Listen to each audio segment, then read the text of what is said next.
All right, so we'll go ahead and get started. I have a splinter on my thumb, so that makes it very inconvenient when I use the trackball.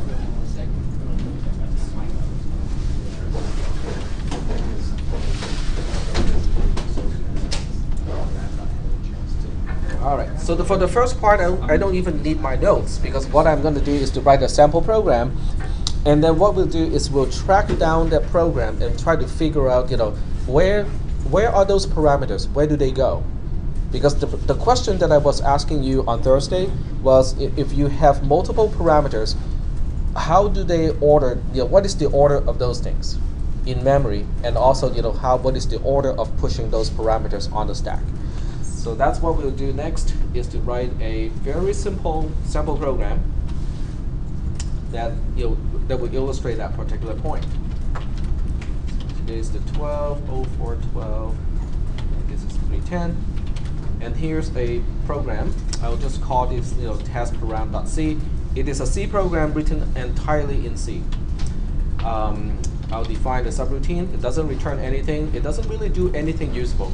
It's just subroutine F has one single parameter I that has a name, and then it uses ... to mean that after the mandatory parameter I, it can have any number of parameters following. Okay. Now, most of you have not seen anything like this, because very few programs or very few subroutines actually need to utilize something like this.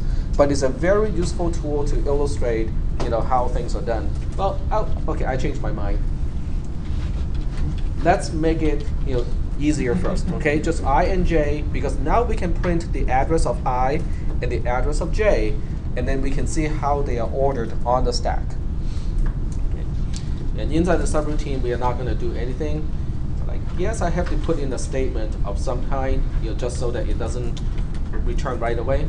So I'll just say that I gets I, okay, which is it doesn't do anything. And then we have main. Oops. I could have done this a little bit easier. I just made the job so much more difficult.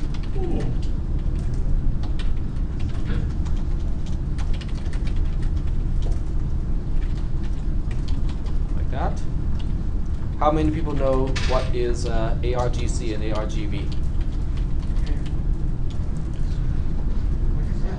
What is ARGC and what is ARGV? Because most of the time when you write the main function in C or C++, you use void. You don't really define any parameters. But you can actually define parameters for the main function.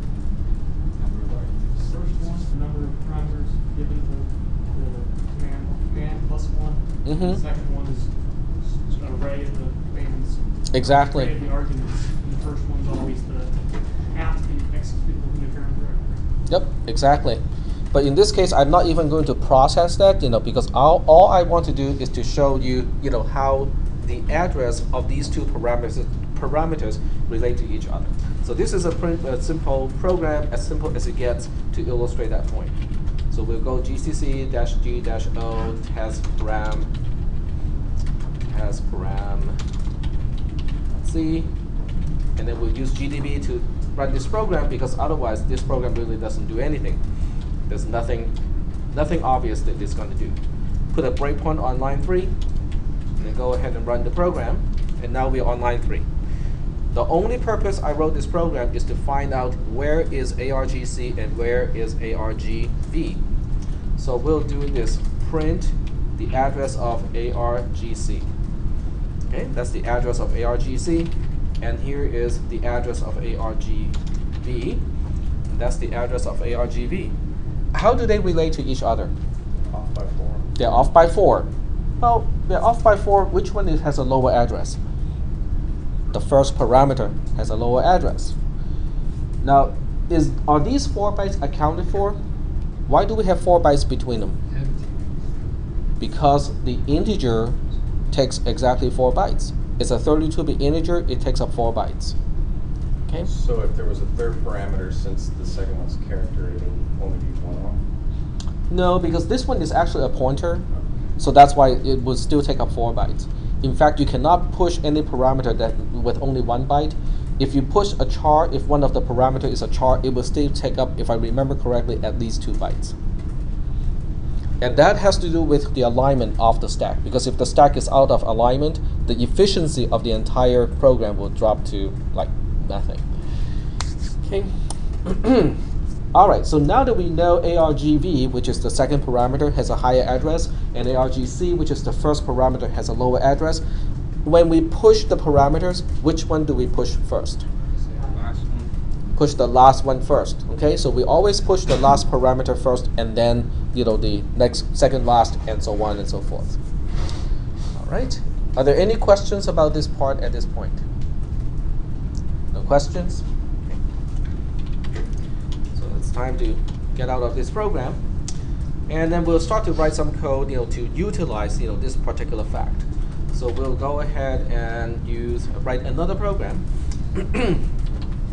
And I'll just call this program add.c. Add.c defines a particular subroutine add. Add has 2 parameters, int I, int j. And all it wants to do is to return I plus j, and therefore the name add. Okay, doesn't do anything fancy. I mean, it's totally pointless to have a subroutine like this. And then we have main. And in this case, I'll just use no parameter. I don't want to interpret anything. And all I want to do is to call add. Well, let's store the result somewhere. So we'll have another integer x here. X gets add. Let's try 17 and 31. Okay. The effect of this program we know already, right? When it's all done, okay, just to make sure that we have a return value, we do this. But other than that, we know the effect of this program is really just adding 17 to 31. The subroutine is going to return a value of 48, and then x ends up with a value of 48, and that's the end of this program. The question is, how am I going to write function, the add function in assembly, so that when you call it in C, it will still do the right thing? That's the first question. In other words, what if I want to do something like this? I want to keep a prototype so that the C compiler knows what add is expecting in terms of parameters and the return type. But other than that, I'm going to comment out the function itself. And I'm going to write this subroutine in assembly. So what I'll do is I will go ahead and copy this code, and then I'll define add.s as my assembly code.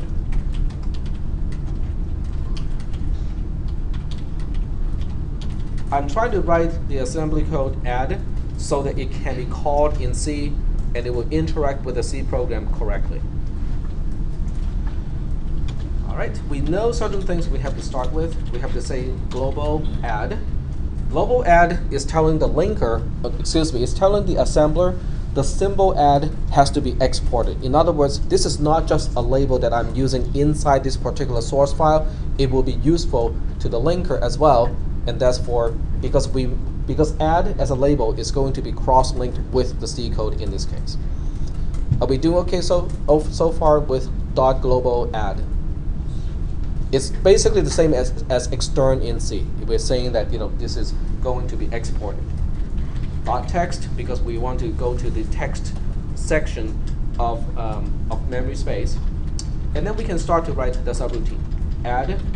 I always put a return first, because if you do not put a return at the end of a quote-unquote subroutine in assembly, it is not a subroutine. It just falls through, and that's a really bad thing to happen, because it can be fixed so easily, and yet if you don't put it there, the behavior of the program becomes really, really bad, because it will just continue to execute the next subroutine as if that is also called.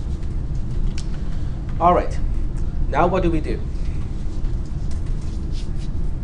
Well, we create the integers. Sorry? Create the integers, I and j. Well, I and j are already pushed on the stack. By the time the subroutine gets control, it's already there, because the caller is responsible to push j and then I on the stack. and then it calls. So that means there are 3 items on the stack already. The return address is right next to, is pointed to by the stack pointer right now, and then we have I, and then we have J.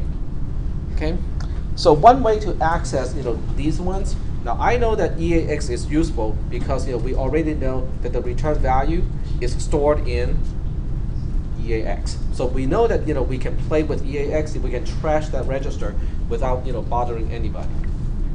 Okay. So let's go ahead and move the parameter I to EAX first. How can we do that? I want to do it in one single instruction using one of the addressing modes that we have talked about. Which one do you think is going to be useful in this case?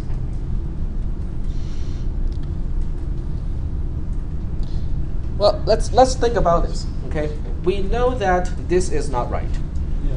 Because what this is doing is it's just copying the stack pointer to EAX. I'm not interested in ESP. I'm not interested in where it's pointing to. I'm interested in the value that it is pointing to. All right, let's put parentheses around it. This is indirect. Now indirect is good, but not good enough, because now we are the first operand would be the 4 bytes that the stack pointer is pointing at. But what are those 4 bytes? J. No, it's the return address. Yeah. It's the return address, because the caller has to push parameters first and then do the call. So the call is the last instruction to execute, and therefore the return address is the last thing that we push on the stack. So that's not quite what we want. We want I or J first. We want it to be higher. 4 bytes higher would be I, and then another 4 bytes higher would be J. So that means if I put 4 here, oops, 4, that would actually be I. Okay. So this will copy parameter I to EAX. Now, once we know how to find I, finding J, which is right next to it, is pretty easy. So we just have to say add L 8 ESP to EAX. Because J as the second parameter is 4 bytes above I, and therefore we can just use this to compute the addresses. Question? Okay. Yep. Go ahead. You're not popping these items from the stack. We are not popping anything from the stack. Is that the preferred way you want to do it? You want to let the stack keep growing? It is the proper way to do things because the subroutine is not responsible to pop these things off the stack. The caller is. The caller is responsible for pushing it and also responsible to pop it. So when it returns to instruction, if you're doing this the proper way, you'd have instructions after the call that would pop those from memory? Correct. Okay. The caller is responsible to clean it up. But the subroutine is not. The subroutine just says, I'm assuming those things will be there on the stack. I will access it as if they're there and do my calculation, put the result in EAX, and return. That's all the subroutine is supposed to do. Okay. Okay? So we'll go ahead and see if this works. Okay? So J's pushed on first. Sorry? J's pushed on. Yes, second. J would be pushed first and then I. So it goes from right to left. It goes from right to left, yes. Last parameter pushed first. Okay. All right, so what we'll do is we'll do the same thing here, GCC-G, and this time we have add.c, and then the other one is add.s, and do a -o add, gdb add. All right, so we'll put a breakpoint on line 13 and run the program. Now we are on line 13. This is before the subroutine is called. GDB is pretty smart. If you have a program that mixes different programming languages and whatnot, it knows how to switch between the programming languages, so it's not a problem. I can use a single step, S here, to get into the subroutine. You can see how it switched from add.c to add.s. In other words, we are now in the assembly subroutine. Okay, we'll go ahead and take a look at the stack first. Before we actually execute the instructions, it is helpful to take a look at what is exactly at ESP, what is at ESP +4, and what is at ESP +8, because those three 32-bit quantities are important to us. So we'll do a cis3wx, because W means word, which also means 32-bit, and we want to display everything in hexadecimal. And then we say $ESP, which is referring to the value of the stack pointer at this point. And here we have those three things. This is the return address. Oh, but tag, you are so wrong. This is 11 and this is 1F. That's not, those are not the numbers that we specify as parameters. Yep. Those are the addresses. Nope, they are actually 13 and 31, except these are in yeah. hexadecimal and not in decimal.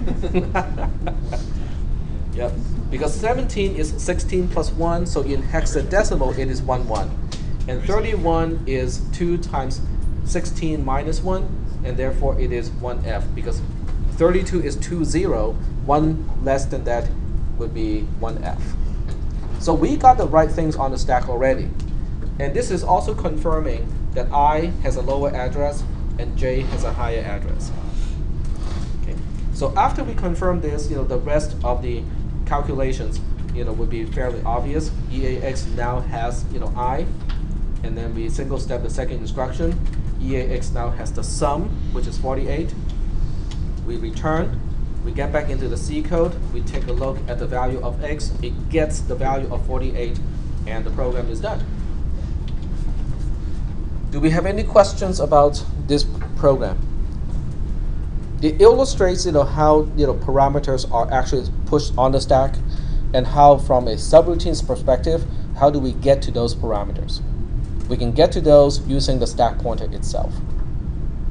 Are we doing okay so far with this? Yep. Go ahead. The last parameter on the list is pushed first. Yes. Okay. Last parameter pushed first. All right, so that's how it lines up. Nicely, we can work with it. Yep. Okay. So if the stack pointer is already sufficient for what we are doing, why do we have to think about the frame pointer, which is EBP? Well, let's think about some programs that we want to write. Do you guys still remember some of the programs that we have written, that's recursive? Do you remember how I use push and pop to save the value of registers, and then I can pop the register back later on to restore the values? What would that do to the stack pointer? It changes the stack pointer.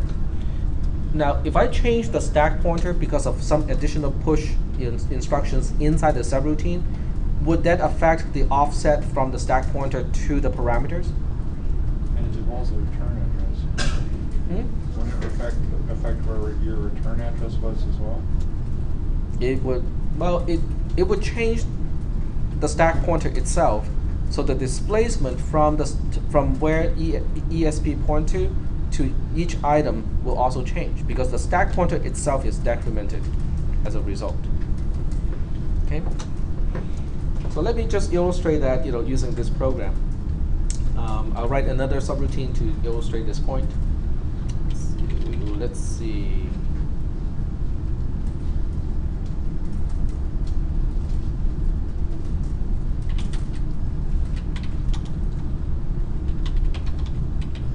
Okay, so this is a put char, program, and the subroutine that I want to implement is called put char. All it wants to do is to take one single character, const char, C, and print it out to standard out. So if I want to write this in C, it is really quite as simple as this. Write it to file descriptor 1, which is standard out, the address of C, which is the address of the parameter, and we want to print only one single character. Is that okay so far? All I want is to print that one character C to standard out. And then we'll say in main, we'll just call this several times. Put char T, put char A, put char K, and put char 10, which is our line feed character. Okay. So get out of the editor, gcc-g-o, put char, put char.c.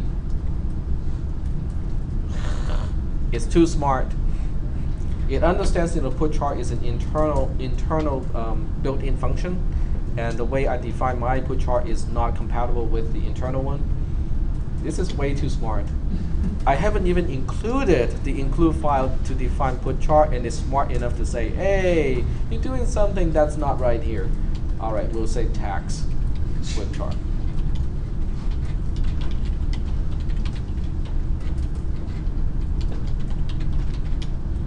Fine. Now we cannot complain. Run the program, it prints tag in the line feed character as expected. Nothing much to it. How do we write this in assembly?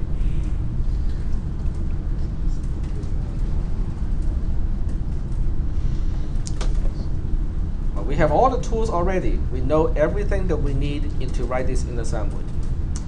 Okay, so we'll go back and we'll look at putchar.c, and we'll just take these 4 lines of code, and we'll go ahead and write tax putchar.s, which is the implementation of this subroutine, but in assembly.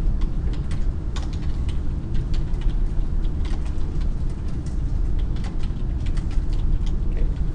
Same thing as last time. .global tax putchar, just so that the assembler knows to export this particular label. .text, because this is all code, and tax putchar, and then return instruction after that. All right. How do we write something? System surface number 4. 3 is read, 4 is write. Okay. So move long $4 into EAX. That's system surface number 4. The first one here goes to EBX. It specifies the file descriptor, and let's deal with the other one, the easy one first. Okay, EDX is how many bytes we are writing. What about ECX? ECX is supposed to be the pointer pointing to the byte or bytes that we are printing from. What do we put there? Well, That's the crown. That's in the ESP. okay, we can start with ESP. But that would not be right because ESP points to the return address. So 4 is Okay. There's no easy way to do this. We can, we have to, well, there is an easy way to do it, but I have not really talked about the instructions, so let's not go there. But we can do this pretty easily, right? You copy ESP to ECX, and then you add 4 to ECX. Then ECX now points to the character that we have just pushed on the stack. Because the return address takes 4 bytes. We have to skip the return address to the second last thing that was pushed before the return address. Is that okay so far? And then all we need at this point is the software interrupt to ask the operating system to print that one single character to the screen. Is that okay so far? All right.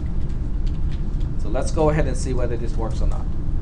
I think I still have to go back to putchar.c and comment out this part of the program, so it doesn't use the C version. Instead, it would use the assembly version. gcc-o putchar.c, and we have tax putchar.s.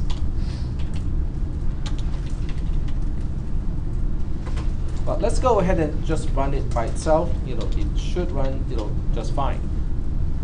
Okay, even though it's using my assembly version. Now, let's go back and look at my assembly version. How many registers did I modify? Quite a few. Okay, I modified everything from EAX to EDX. Okay. If you know that you are trashing a lot of registers, okay, here's the next question. If a subroutine is modifying more than just EAX, which is free for all subroutines to modify, who is responsible to save and restore those registers? I can use an analogy to explain what I'm asking, okay? And I usually use, lending my car to somebody else, as an analogy. So let's just say that I'm okay with lending my Miata to somebody else. Okay.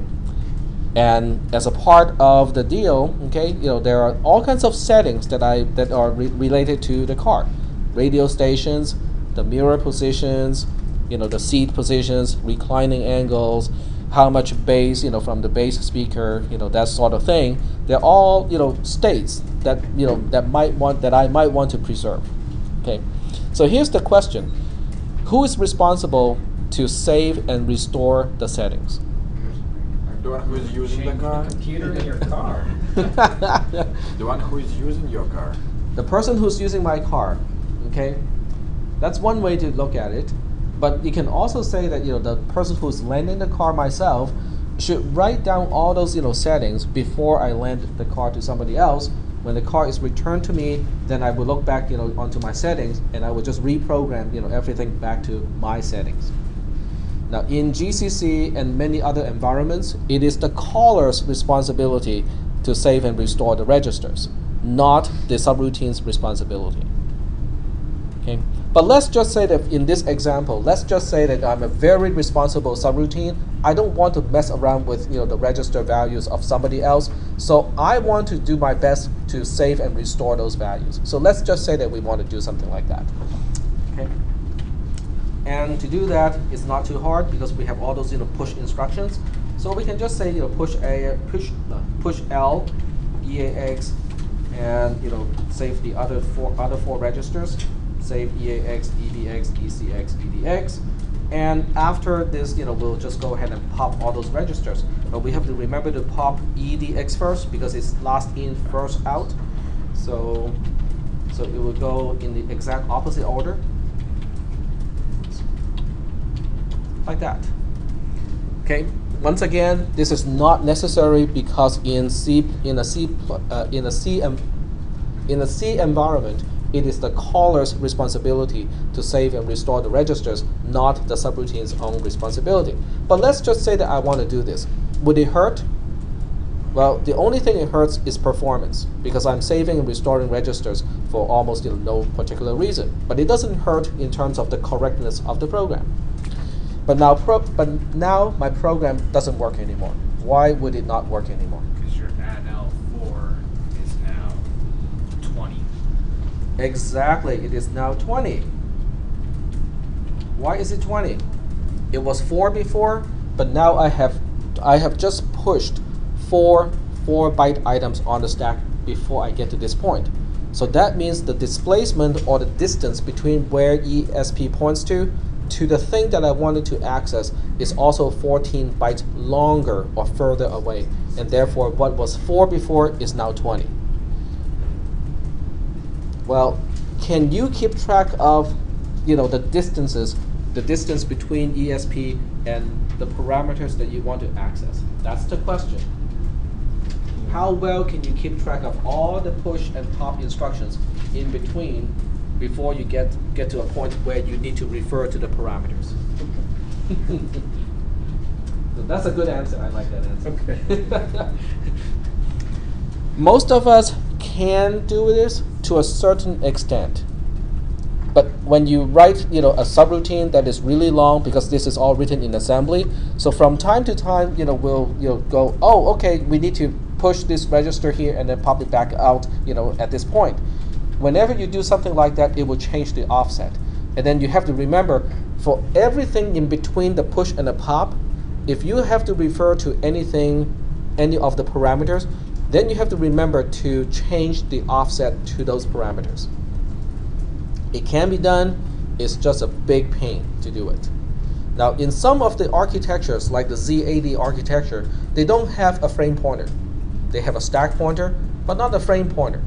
If you are so unfortunate to have to program in one of those platforms, guess what? You have to keep track of that distance. There's nothing to save you in that case. Okay?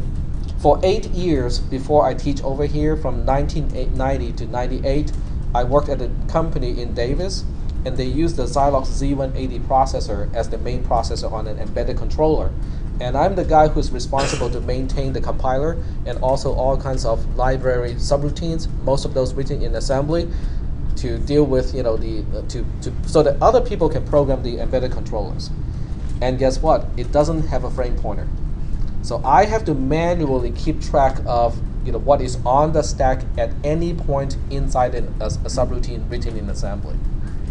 And I can tell you, if I miss something, bad things happen. Because you'll be going to the wrong offset at the wrong point. So even though the stack is set up correctly, I'm not accessing the items correctly in that case. Okay, so this works, but it's not really the best thing that we can do. So I'm going to save this one first. Okay, so I'll copy tax put char.s to tax clumsy put char.s, because it is very clumsy. I have to manually do all the calculations, and keep track of what is on the stack at any particular point in the execution of this program. Well, if I say something like that, and I mention the frame pointer, at the beginning of the class, what does that imply? The solution is the frame pointer. Very good. All right. So what the frame pointer is EBP. EBP just has a different name. It's called a frame pointer. So what I would do here is I'm going to say, okay, the first thing I would do is to push the frame pointer itself. Okay, save the frame pointer so we can restore that later. Because guess what? The frame pointer is the responsibility of the subroutine to save and restore. That is the only requirement. When you look into the code, the compiled code of a C program, that's one register that you absolutely have to save and restore. So we have to do this. Save it. But you can see that when I write my program, I also go all the way to the end of the program and pop it and mention that you have to restore the frame pointer to the value before this invocation.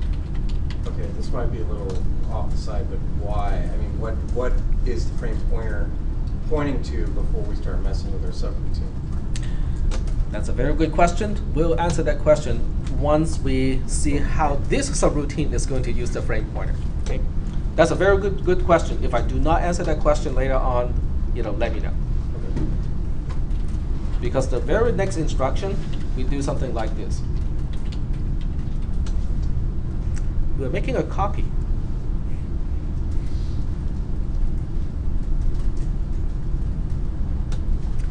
Now, why do we want to make a copy of the stack pointer to the frame pointer? Because the stack pointer is pointing to the frame pointer that you just pushed. It's a snapshot. Yeah. We are using the frame pointer as a snapshot of the stack pointer. Because right after this point, I can do all sorts of push operation on the stack. Now, remind me again, when we push L, when we execute push L, which register gets modified implicitly? ESP. Does it do anything to EBP? No. So that means, after this point, once I take a snapshot of the stack pointer and call the snapshot EBP, I now have a register that is pointing to a fixed place relative to the parameters. Is that okay? That is really useful, because now I can go back here. Instead of using ESP, I use EBP, but the displacement is also different, because the frame pointer really points to its own old value, and then the next one will be the return address, and then the next one is going to be the first parameter. So in this case, it will be 8 in this case. Okay? And then the rest of the program, can execute exactly the way it does here. So we want to test this, make sure this works, right? And it works. And then later on, I go back to this program. Okay, so let me copy this program again.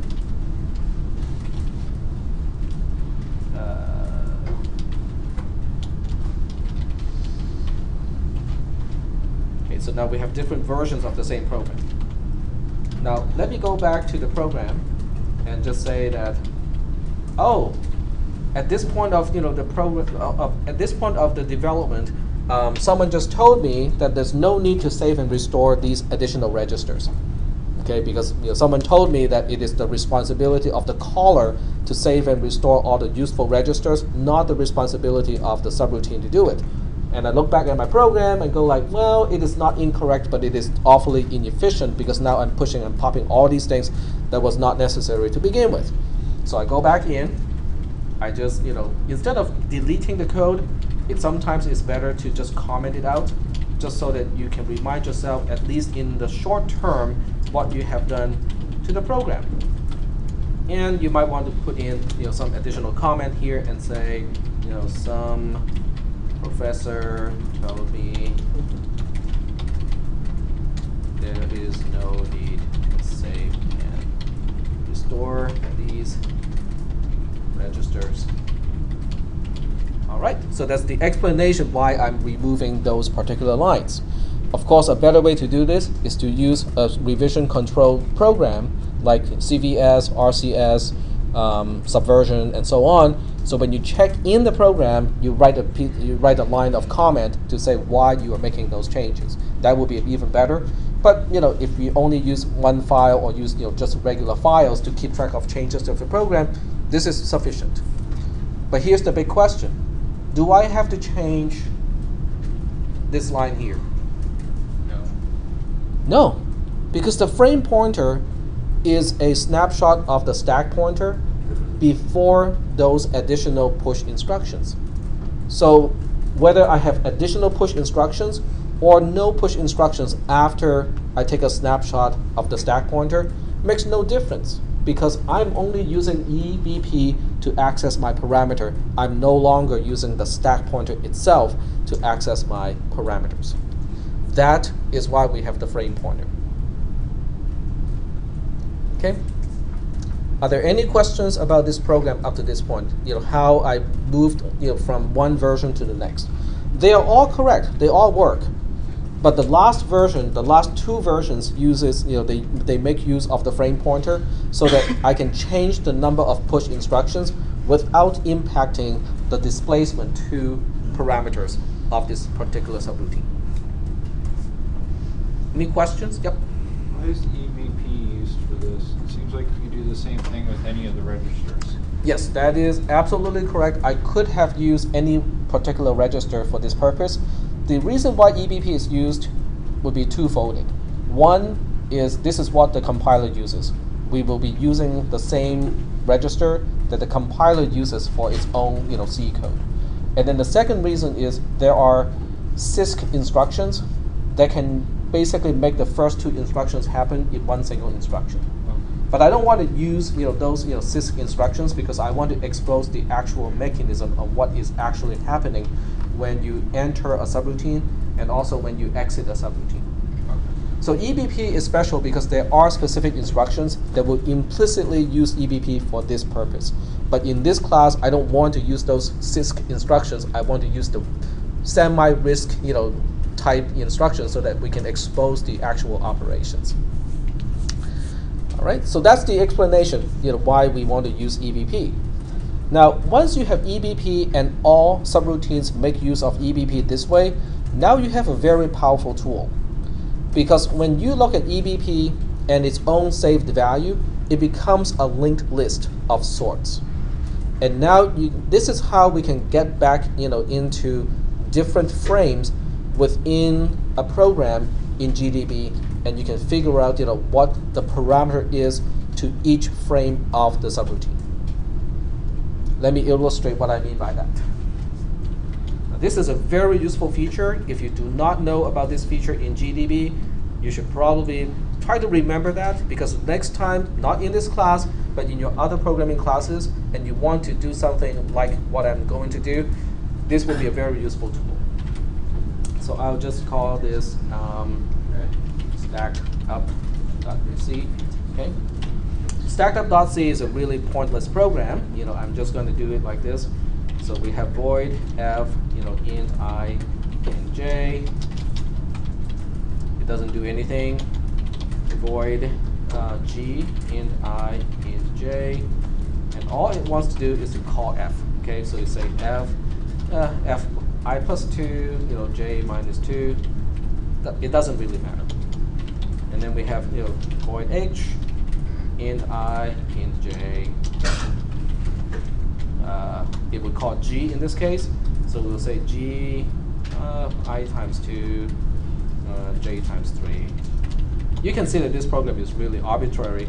All I want to do is to kind of stack up the call tree so that we have one subroutine calling the next one, calling the next one, calling the next one. And then we have, okay, I think that's enough to illustrate the point, so we'll go back to main at this point.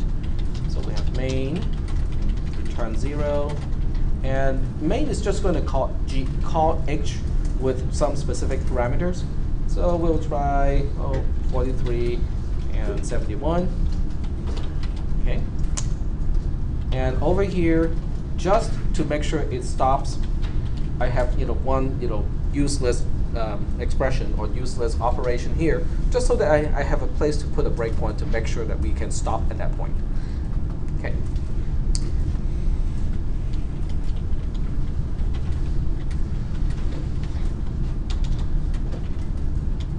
Compile the program, run it in GDB, and we want to put a breakpoint in function f. So we want to put a breakpoint on line 3, and we run the program. It stops on line 3. Now we want to look at the frames. Okay. And I have no idea. I cannot remember the name of the command. Frame new. Help. Let's see. Stack. Backtrace. Yep, that's it. Here's my backtrace. What is a backtrace? Okay, let's say now this is a very simple toy program. The deepest level from the main subroutine is only about 3 levels. Okay, main calls h, h calls g, g calls f. Okay, so we are only about 3 levels deep. In a realistic program, this can be like 20, 30 levels deep, right? Now, when you are in a subroutine and you know this subroutine is doing the wrong thing, don't you want to know who called this subroutine to begin with? Well, this shows you the entire call, sequence. Main called h, h called g, g called f. Not only do we know who called whom, we also know where the call was placed. Because it is possible that main has 16 places that it would call h. It's okay, we know exactly where it happened. We know it is on line 19 that we called h in this case. We know that in h, we called g on line 14. We know that in g, on line 8, we called f. In other words, everything is accounted for. I know exactly how I got to function f.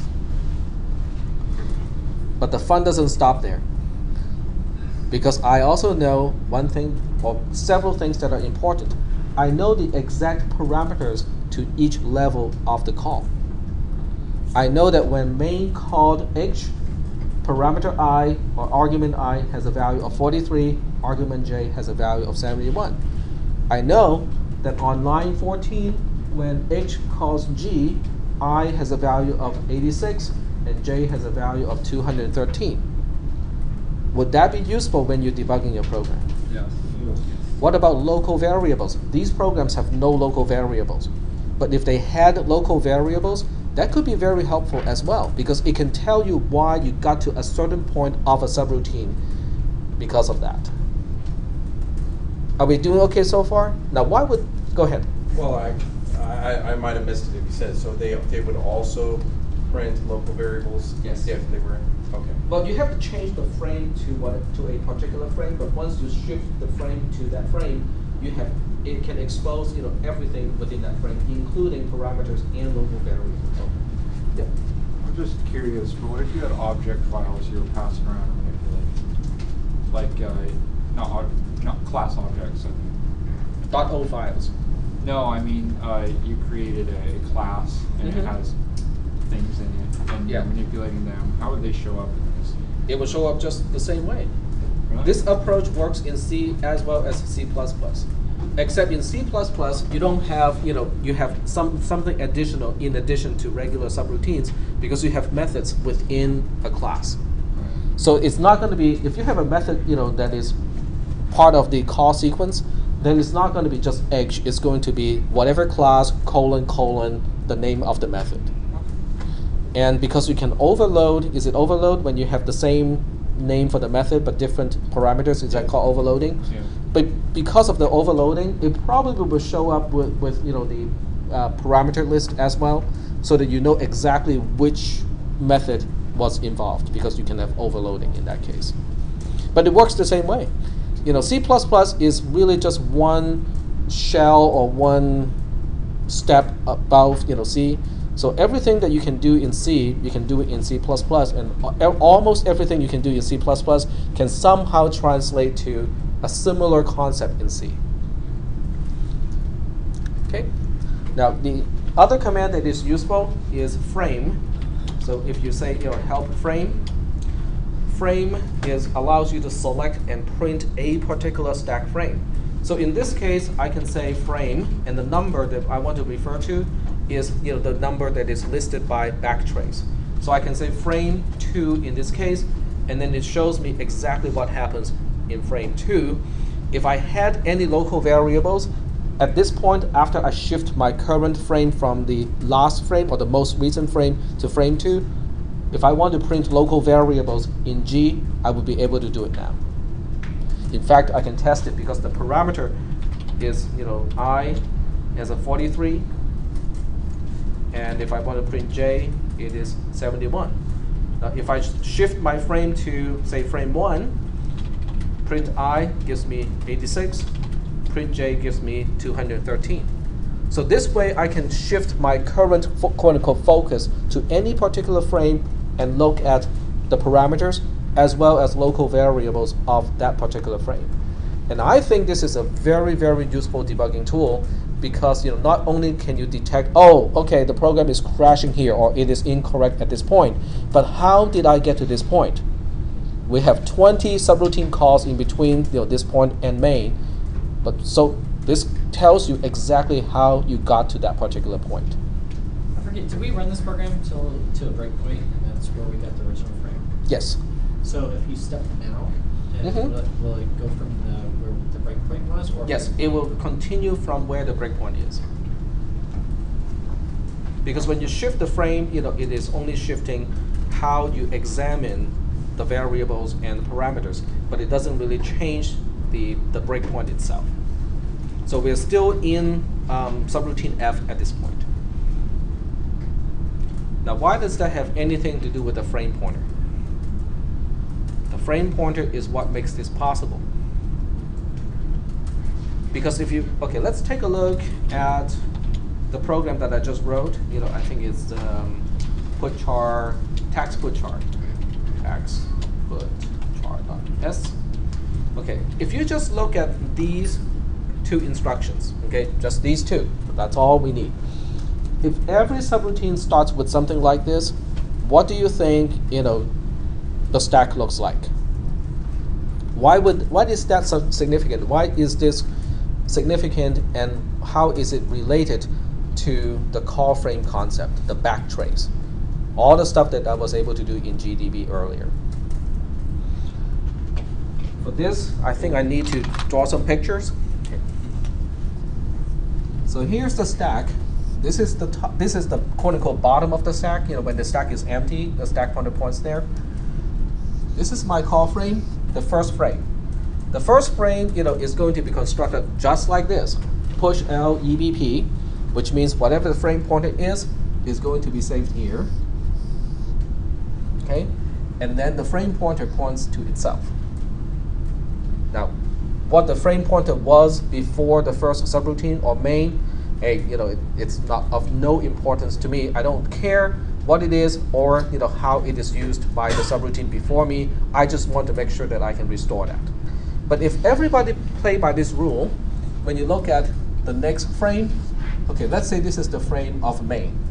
When we call a frame, we're referring to the portion of the stack that contains all the parameters, and all the local variables when you invoke a subroutine. That's called a frame.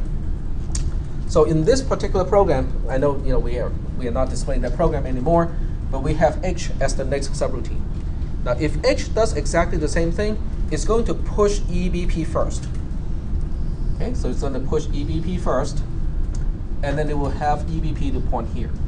But what do you think this EBP that I'm saving on the stack is pointing to before I modify it? It's pointing to itself at main. It's pointing there. H is going to call G, but G as a subroutine will play by the same rules. It's going to save EBP first. EBP points here at this point. So saving it on the stack means this location will point back to this location. And then I move LESP to EBP so that my frame pointer is now pointing here.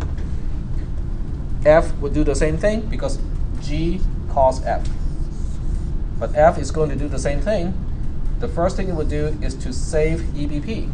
EBP points to here at this point, so when I save it on the stack, now we have another entry on the stack that points back to this point. And then in the second instruction, move LESP to EBP. Now EBP points here. For those of you who have taken cisp310, this is a linked list. And that's the reason why we can do backtrace. Because what backtrace is really doing is to take a look at the current EBP and then use this particular linked list to go back to all the other frames. So that is why the frame pointer is so useful. It allows us to do something like this. Without the frame pointer, it will be pretty much hopeless to do something like this. It is still possible, because you just have to keep track of the displacement between the stack pointer and certain fixed elements on the stack at any particular time. It can be done, but it is not nearly as efficient or simple. Are we doing okay so far with with this particular topic? Okay. So with this, we'll go ahead and try to rewrite some of the programs that we have written already.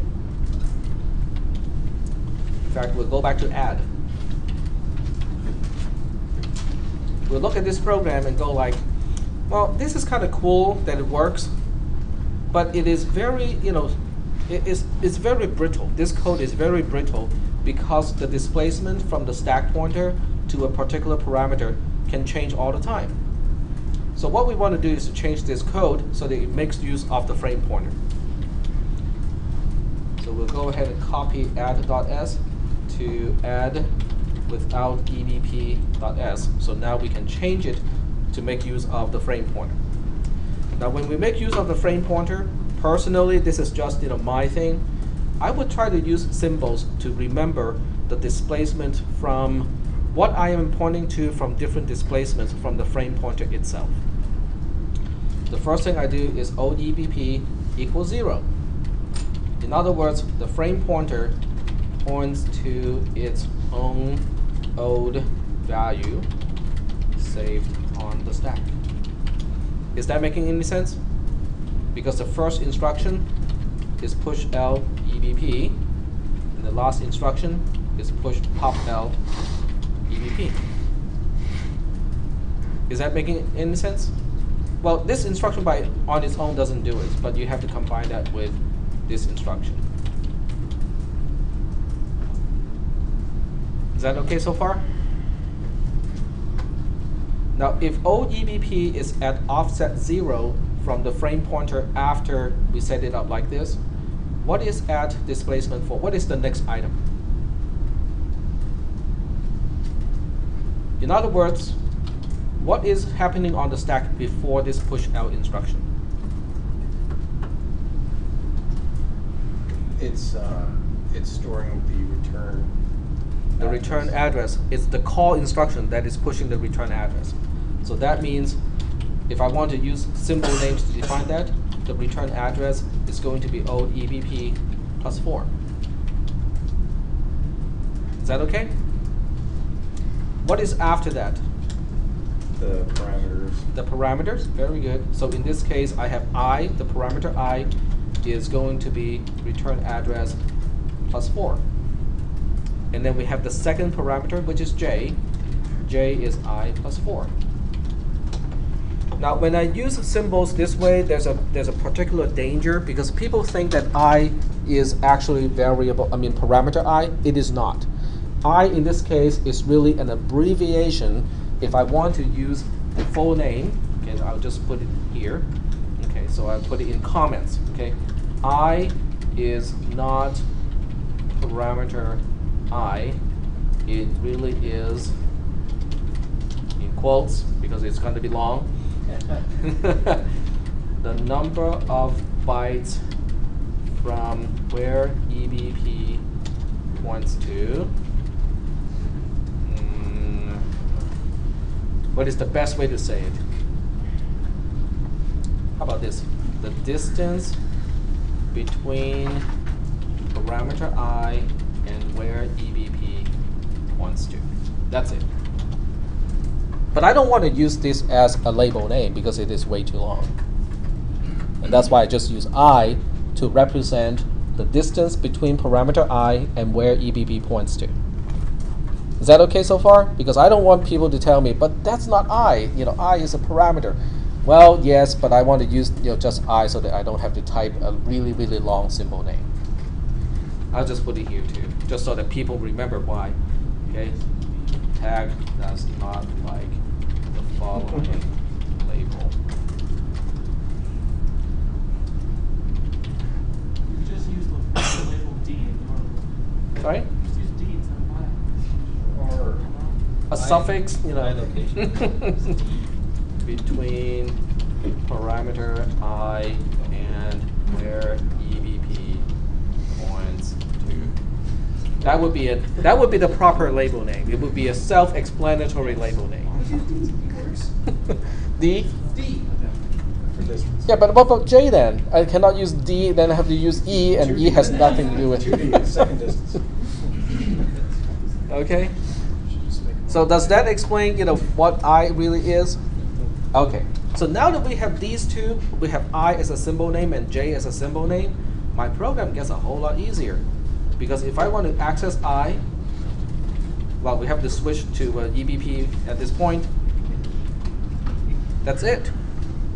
The program is now far more self-explanatory than it was before. Because before, remember, I have 4 and 8 here.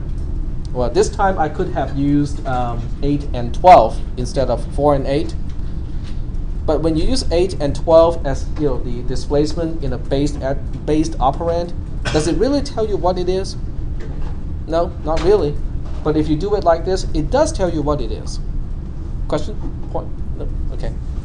What if I want to do some other things, like change the order of the parameters and whatnot? I just have to change it up there. I change the definition of the symbols without having to affect any part of the program elsewhere.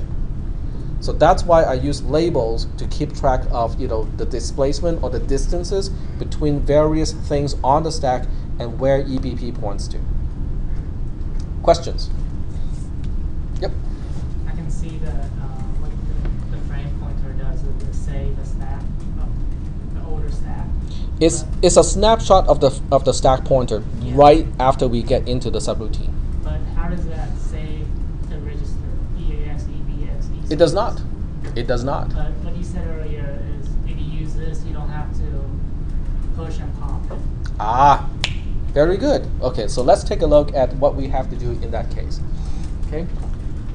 All right. So, is this particular program okay?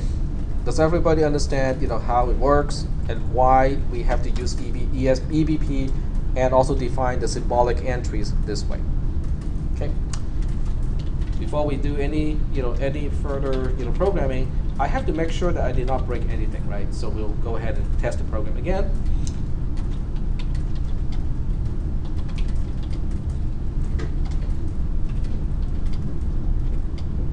Single step.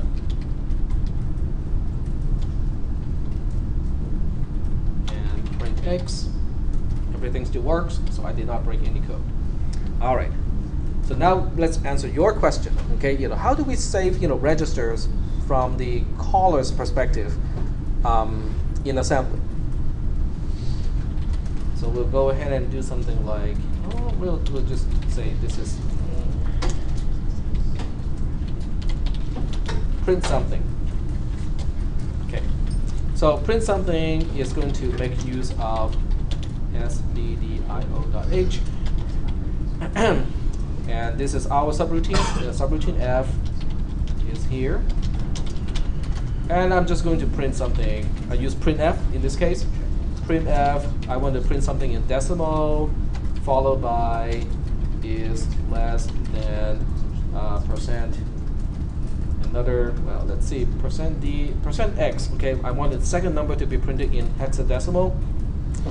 And then line feed character like that. And I'm just going to give it a constant in this case. 23 is less than 71. Just like that. And here's my kind of trivial main function. Main calls f and then returns. So in this case, I want to turn subroutine f into assembly. Is that okay? Let's also say that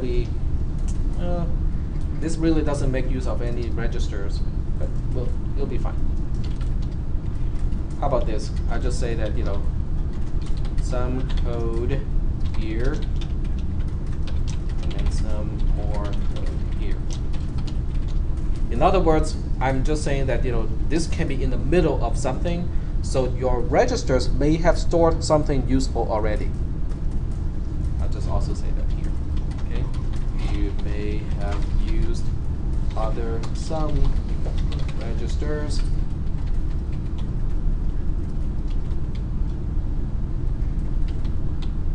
and want to preserve their values.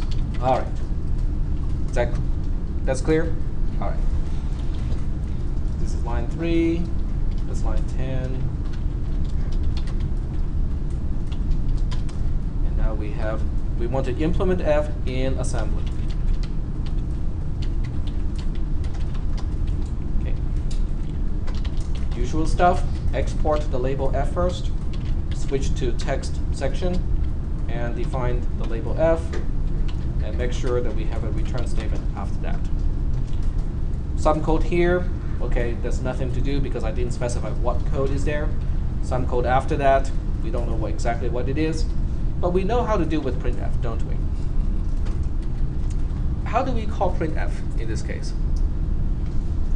It gets a little bit tricky because what we need is also before, either before or after, it doesn't matter. It's really helpful to have a .askeys in this case, and we'll call this our format string. So that we can say %d is less than %x. I cannot remember whether \n is interpreted as the line feed character. So I'll just be safe and say .byte10 after that. Oh, that won't do the same thing, would it? Because of the .askeys. We'll try that. I'm not 100% sure whether that works or not. Okay. Okay, now that we have format string, which is statically allocated, which is also what the C compiler does. How do we do it? We push parameters in the reverse order. Last parameter pushed first. So what do we do first? What is the last parameter to printf? It's just 71. 23. And then the address of the format string, which is fmt string, called printf. Okay? It really is that easy to call a C subroutine. But when printf returns, I have 3 items on the stack that I really don't need anymore. I don't want to use pop_l because I don't really have a place to pop them into because they're useless at this point. So instead of doing that, I can just use add_l. How many bytes should I add back to the stack pointer so the stack is balanced again? 12, exactly. Okay. But the point of this program is printf might have changed some of the registers that we really care about. So let's run this program the way it is and then see whether registers are getting changed by printf. I'm pretty sure registers will get changed in this case. But we'll go ahead and confirm that. So we have this, and we want to comment out the C code and leave the prototype so that the C compiler knows that f does not return anything and it does not expect any parameters.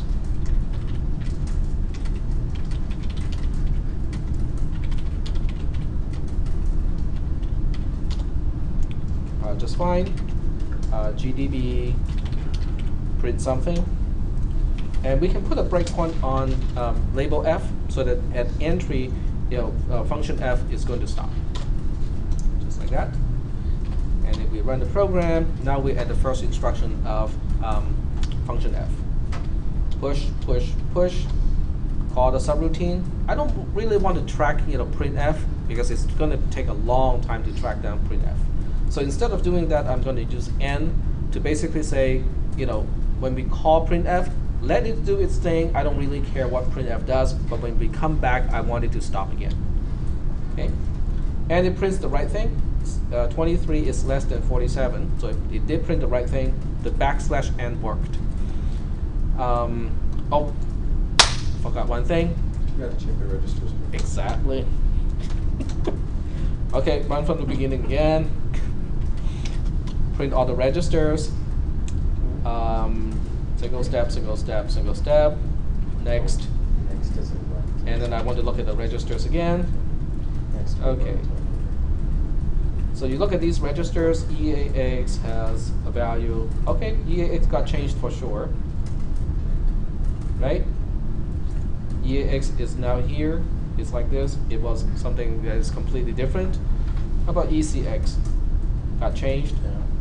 EDX got changed. EBX didn't get changed, but some of the other registers did get changed.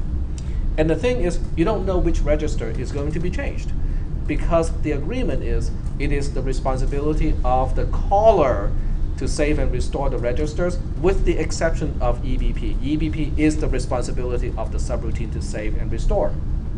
Okay, so I have just illustrated the point that registers can get trashed when you call a subroutine, especially one that is written in C. So that means at this point, I really should change my program to save and restore the registers.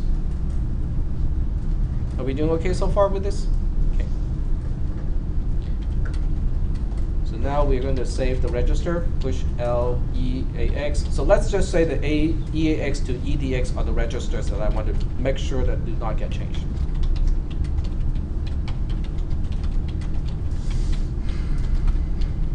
Oops.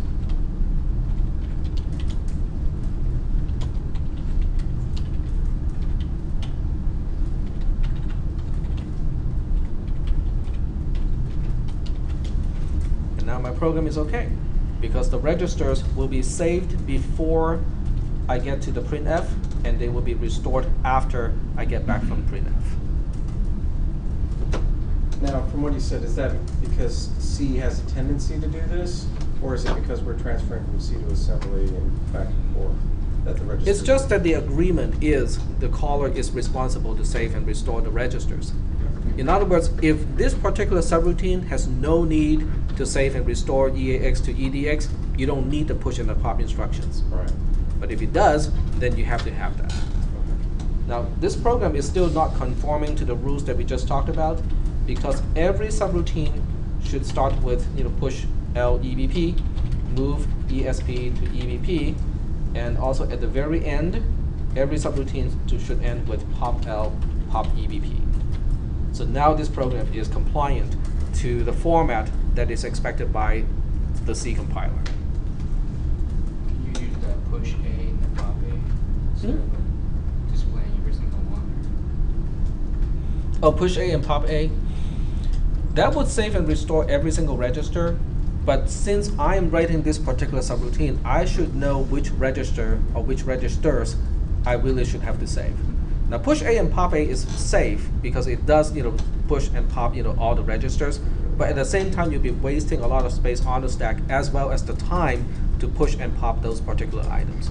So typically you just have to save the ones that you really need and leave the rest trash because you're not interested. Are we doing okay so far with this program? What about local variables? We haven't really talked about local variables, and they are very important. So I don't think we'll have enough time to talk really talk about it, but I think after we write this very simple program, you will understand immediately how local variables will fit into this big picture. So we'll just write a very simple program, and we have void f int I int j, and we'll have local variables in this case. So local variable x, local variable y, and it's going to do something that is not particularly useful because it doesn't do anything with the local variables. But my point is to illustrate how local variables fit into this picture that we have already painted up to this point. So we're going to call f with the values 5 and 10, and then return 0.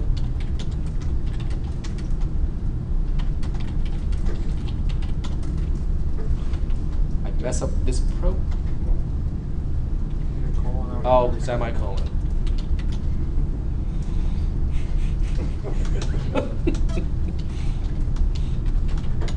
All right, so that's good. And now we go into the GDB. We want to put a breakpoint in function f in this case. Run the program until we get to the first statement in function f.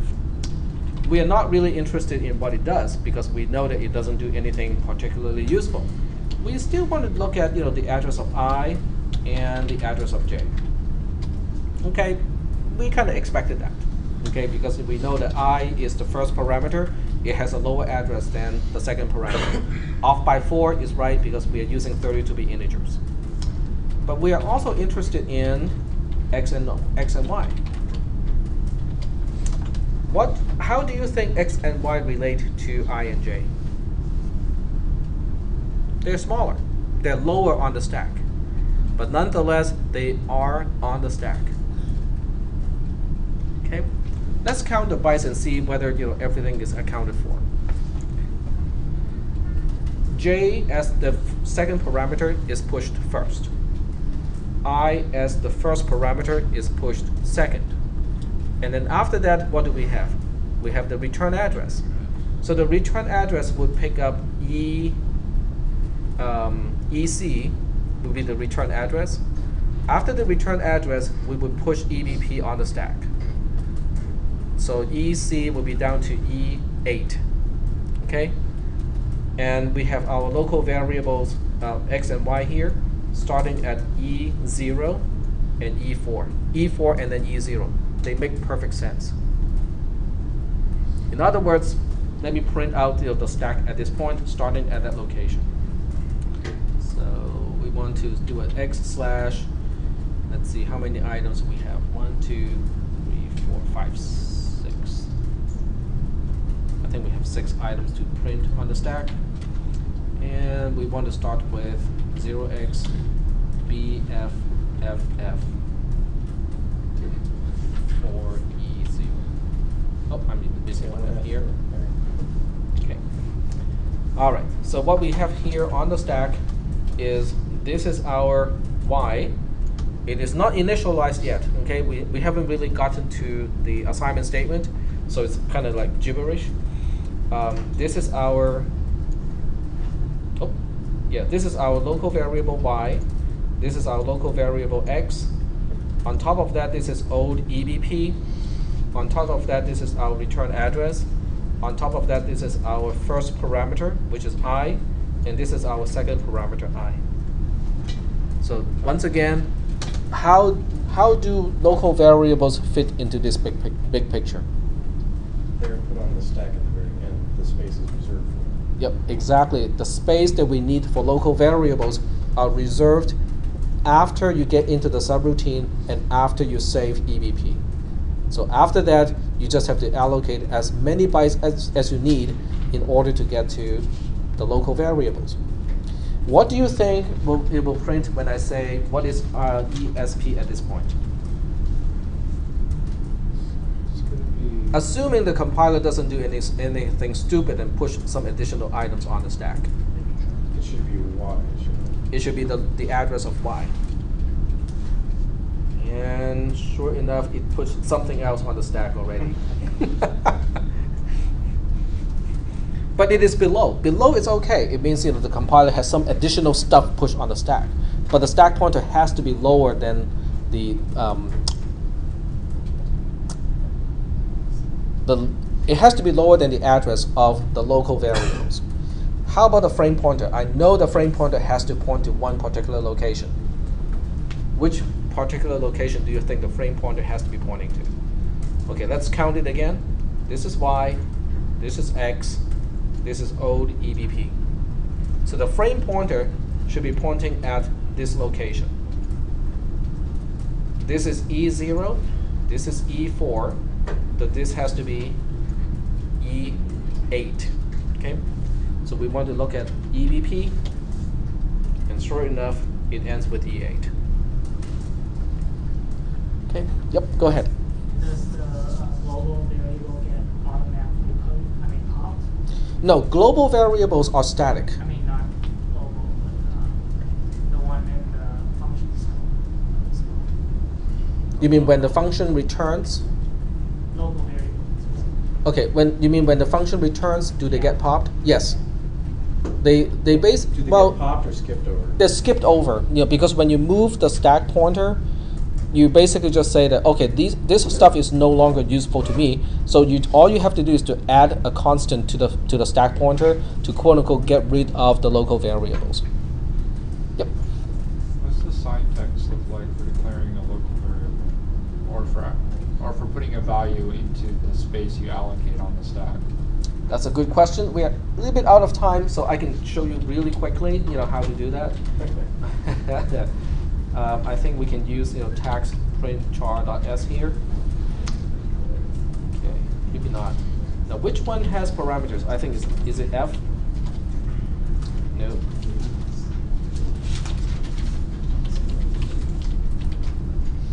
It's add.s. Okay, there we go.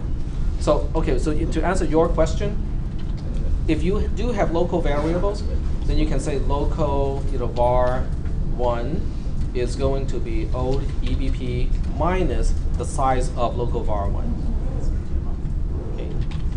Now size of doesn't work here, but this is the meaning of it. So if local var1 is a 32-bit integer, then you have to say local var1 is old EBP minus 4 because it's going to take up 4 bytes. If local var2 is another 4-byte thing, then you have to say local var2 is local var1 minus 4.